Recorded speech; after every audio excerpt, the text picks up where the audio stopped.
but we've been ruled by double standard. The Syrian people haven't got oil.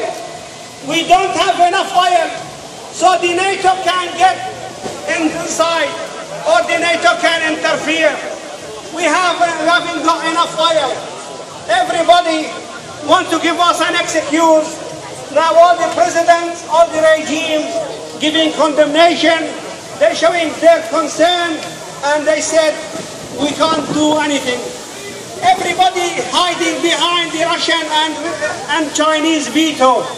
Regardless, we have 3 million people being displaced from their countries, from their hometowns. We have 3,000 refugees in the neighboring country.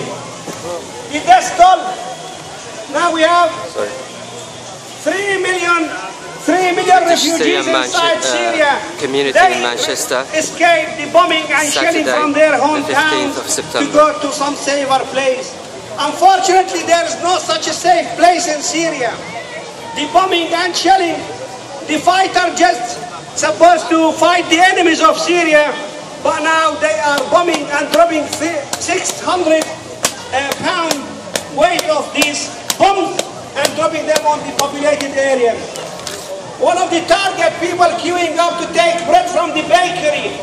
The other target was having the main water supply, which supplying Aleppo city, and the water cut off because of that for 3 days to get this pipe be repaired.